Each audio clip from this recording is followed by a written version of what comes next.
The lead singer's name is Till. Yes. Of Rammstein, and he is accused of very bad things by this woman. And it says, Twitter user Shelby Lynn, 24, accused Linderman, age 60, and his crew of her Twitter and Instagram on her Twitter and Instagram accounts, claiming that her drink was spiked with drugs when the Irish fan attended the band's gig in Lithuania in what they call Row Zero. And that's where this story gets really interesting, because it seems as if they just find these beautiful women for Row Zero and they bring them up there. It says Row Zero is the name of given to a special restricted space directly in front of the stage, reserved for a group of women chosen by a person identified by Lynn as Elena Makiva. Makiva, whose Instagram account reads casting director. I'm sorry. It's not good. I'm sorry. This is awful. It's really bad. Like you're leaning into it, lady. Like you're Ghislaine Maxwell. The casting director was a little on the nose. Yeah, reportedly uses social media to recruit young women for Row Zero so participants can celebrate with the musicians before or after the show. Well, how do you define celebrate? Right? Well. Also, the fact that the question "How old are you?" was asked. First question she asked, she's like, "How old are you? Where are you from?" Bugged me a little bit. Yep. Wait, why does that bug you? Because she's making sure that they're old enough, so there's absolutely sexual intentions. Yeah.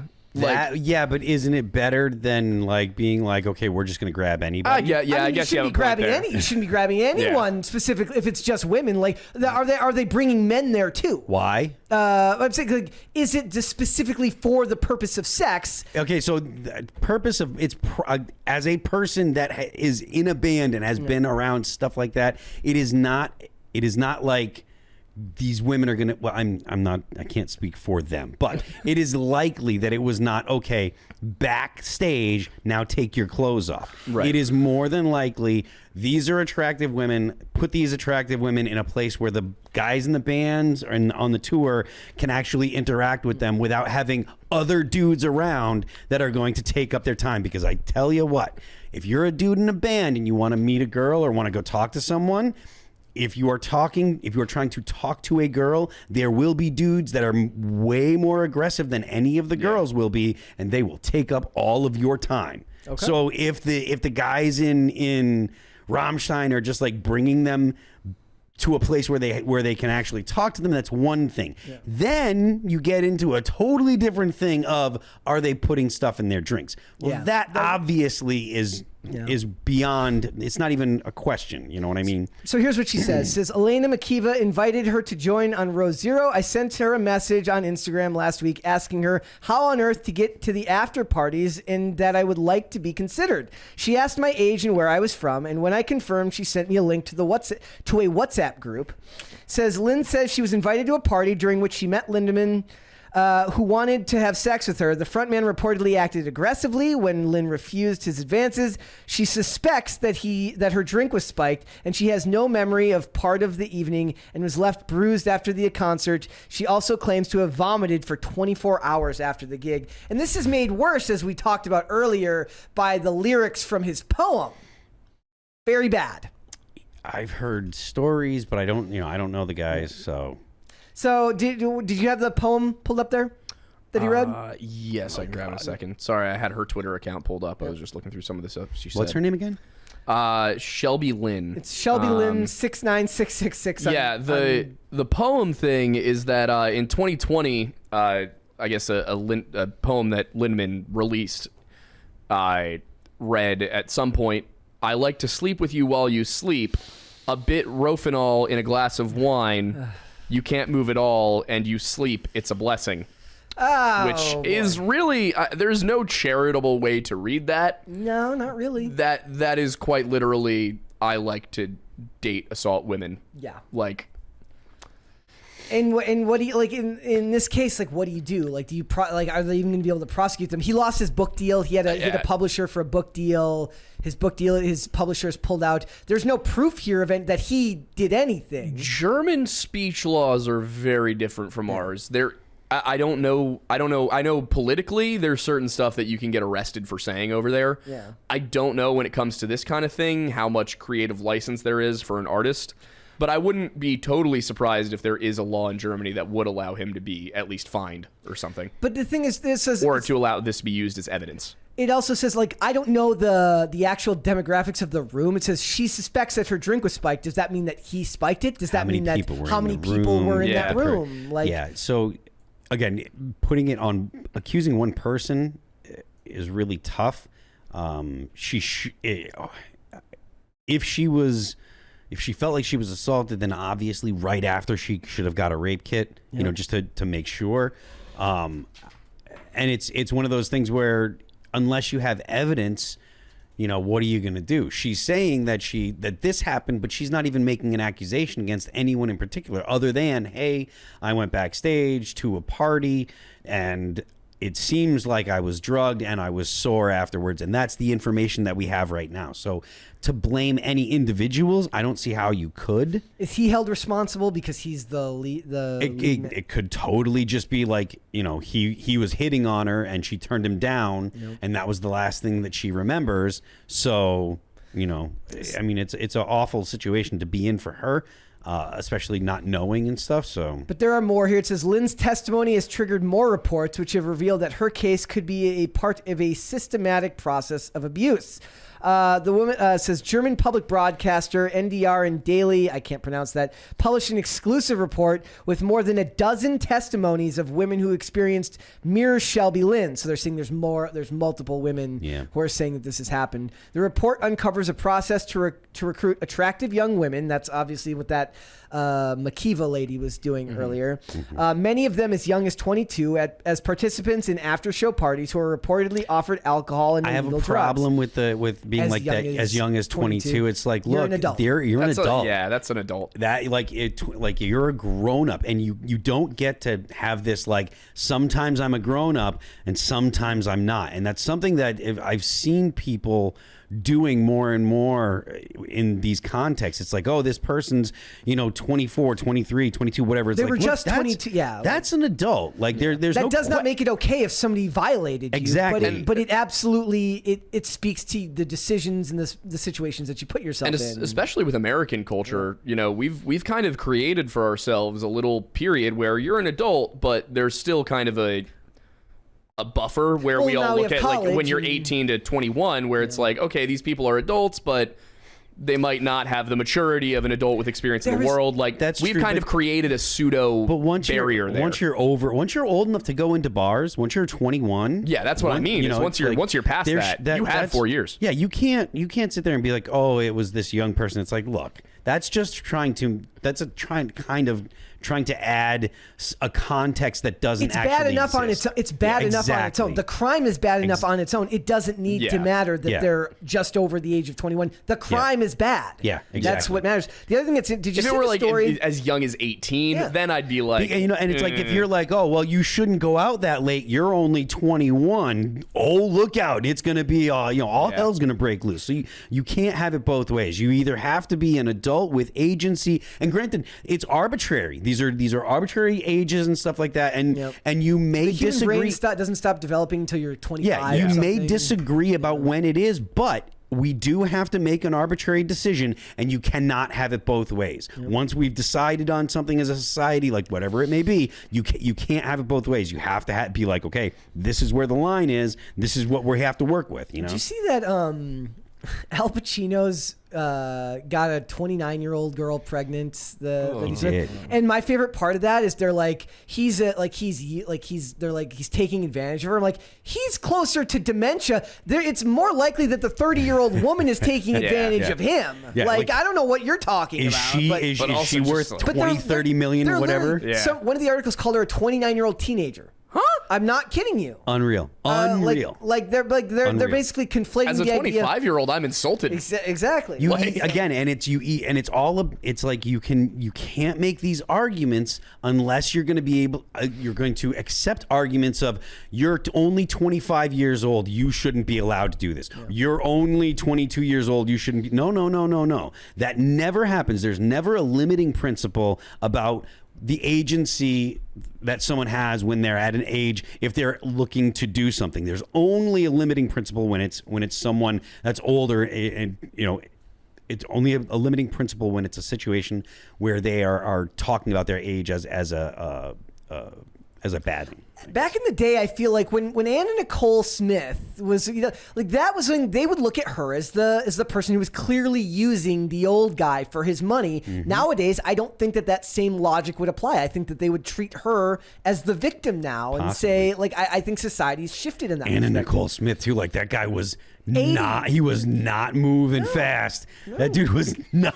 There was no. All the Viagra in the world wasn't helping that dude. Like it just wasn't.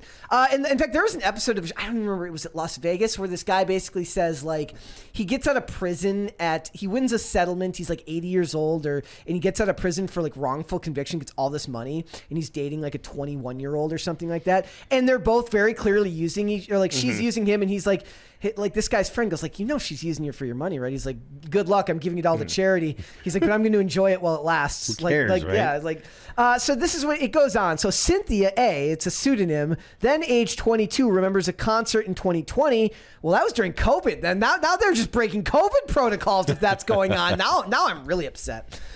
During which Lindemann beckoned her to join him backstage. She recalls being taken into an adjoining room for a sexual encounter that she couldn't refuse. I thought, oh my God, this hurts. Let's hope it's over soon, she says. Everything happened so quickly. Then violently. that's rape. Yes.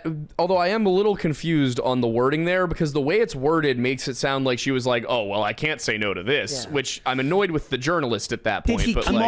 Did he forcibly keep you in the room? Was it that you literally were incapable of refusing? Because in that case, that's rape. Yeah. Should have gone. That is... And it's clearly right. There's no two ways about it. If you can't refuse, like that is coercion, like and the way that this is being framed is not really like it's rape, but it kind of is. It's just all the way that it's being reported is all really, really, really bad. Yeah, I feel like they buried the lead on that one, because of what is said here, that seems to be the worst thing. It would be. Like, maybe it's because it was an anonymous, somebody who reported it anonymously. Like but I will say, using a pseudonym. I do want to say one thing, because I know people tend to have the question, well, why didn't you go get a rape kit? Like, why didn't you go to the police? Like, when you have been put through that, it is extraordinarily difficult to come forward, and not necessarily because it's going to be a hard process. It will, the actual prosecution process, but because the second anybody finds out you reported it, you hear horrible things about yourself from people you've known for your entire life, because people don't want to believe it all the time. So for a lot of people, they don't come forward, not because they think that nobody will get prosecuted, but they're afraid of that social blowback, and some people even have panic attacks when they talk about it. So I do want to say that I think it's important to not get on anybody for not reporting it, because it is just kind of it can be so devastating. Then the hard part is, like, then they want to speak out later, but then then they have to worry about libel. Yeah, because which the thing is, the people who falsely report and the people who talk about it, like, as if this is, somebody looks at them wrong and they're like, I was assaulted. Like, those people really make it hard for everybody else who actually is a victim to get justice. It's and I like the joke, and it's a very, very bit of dark humor, but I'm just like, every 80s rock star has to wake up and just be like, is today the day? Like that, who was it? Was it Aerosmith? Like Steven Tyler got accused of something horrible. Buy a 14-year-old? Like, or something like that, like came out recently. A lot of them have to live in just fear that something that something that happened that long ago is going to come out about them, and they're going to be finally especially if you're talking about dudes that are like in their 70s.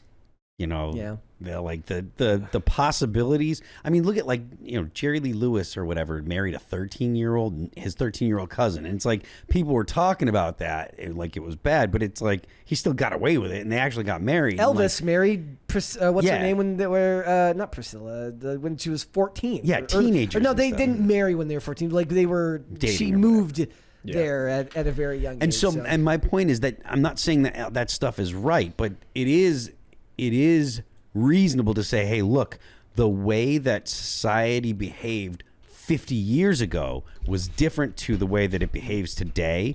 And to be like 50 years ago when society accepted this thing happened and now it's looked at as bad.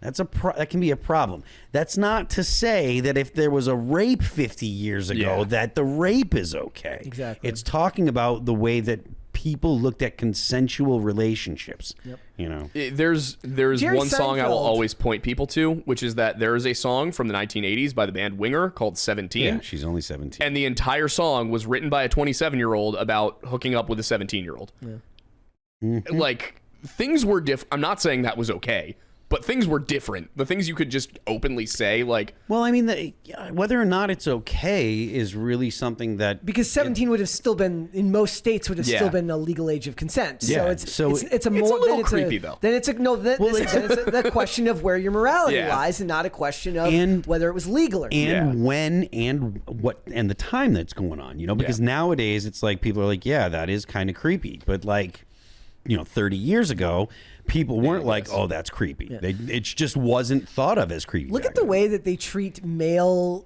teachers and female teachers differently. Whenever a male teacher has sex with a student, it's sexual assault, it's rape, it's all these things. Whenever a female teacher has sex with a male student, it's always called sexual misconduct, which is softening the blow of the language considerably. Yeah, and there are a lot of people that talk about sexual assault against men, and when I say men, I mean young men, like, or probably better to say teenage boys. And I get it; it's wrong, and I know that there are people that are going to push back on this, but I really don't think that it is as much of a violation of a male as it is a violation of a female.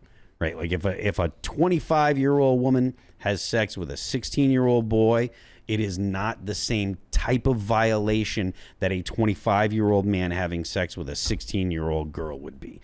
And you people may not like it, and that's fine, but one is really just seems like it is actually a coercive violation. The other one, a 16-year-old boy is going to be diving in like he's going to beg. But to is it get the also chance. like, do you consider it that way because the 16-year-old boy would have more of a physical capability of getting, like, we're not even talking about consent, like, we're talking about consent, like, what would have been construed as consensual from both of them, like, even though they can't legally consent, they agreed to it in the moment. I think part of it comes. And a boy can get away from that situation easier than a girl can. Maybe, but I do think that the repercussions of a male having sex are different to the repercussions of a female having sex. A woman could get pregnant, and that could put her life in danger. A young girl had the repercussions for a woman having sex are so much greater than for a male having sex. There's also definitely a worry about physical violence. Well, when yeah. that Sure. that young men who are involved with older women don't have. Yeah, but it comes back to like the reason that people have a kind of a gut reaction to rape when it comes to raping a woman is because of the danger. Until only recently, only the past 50 years, right? It's been dangerous for women to get pregnant. There's the possibility of bleeding to death when you have kids. Like, there's just a lot of significant problems that women have to face if they have sex and get pregnant that men just don't have to have. And that is something that human beings know. Right? It's just like, you can't deny that women can die in childbirth. You can't deny that if a woman has a baby, she has to take care of the baby. The man can split. He can be a piece of garbage and run away. But a woman doesn't really have that option. And there is a significant, and I think that is a significant factor into why we have such a gut level, like, you can't do that to young women. Whereas with a young man, it's like, look, you shouldn't do that. And it might mess with the kid's head, but it's not the same kind of danger that women face. Wasn't I there still think they should be prosecuted the same from a constitutional perspective. That's fine. Wasn't there a case where like a teacher got pregnant from a student and then the kid had to pay alimony even though she was charged, like, afterwards? Like, I could be misremembering that. Like, a kid, like, even though he was a teenager, she was charged with statutory rape, but when she got out, he had to pay child support or something like Possible. that. I feel like that was. It's I remember possible. reading something like that. All right. So let's actually, before we go, I do want to read their statement, Rammstein's statement. So they said, with regard to the allegations circulating on the internet, we can rule out the possibility that what is being claimed. We can rule out. Maybe they mean we can't rule out the possibility that what is being claimed took place in our environment. We are not aware of any official investigations into this matter. That's about as boilerplate of a statement as you can make. So, Also, what does that mean? We're not aware of any official, we're not aware of the police investigating it? Yeah. This is we can rule out, but I'm thinking they meant we can't. It says, with regard to the allegations circulating on the internet about Vilnius, I'm guessing that was the location. Yeah. We can rule out the possibility that what is being claimed took place in our environment. They stated we are not aware of any official investigations at this time. I feel like they meant can't. Well, let me. With regard to the allegations, sir, we can't. So that would be zu dem in Netz kurzierenden Vorwürfen zu Vilnius können wir. Yeah, there's. It doesn't look to me like there's any negative in that. So it would read, we can rule out, I think. So they're saying they're okay. Well, we'll have to wait and see. But it's the lead singer. He lost his book deal and these things. And I don't know about that. I don't know about the book publisher just dropping him because of that. But if more allegations have come out, then we still get into the idea of well, he hasn't actually been proven guilty in a court of law. Do you deserve to lose all your endorsements and all of these things when we know that, there are cases where people lie? We don't know if that's the case here, but it is worth at least considering. Thanks for watching. Listen to full episodes of Pop Culture Crisis on Spotify. Keep up with us on social media and make sure you subscribe and ring that bell so you never miss the show. Bye, guys.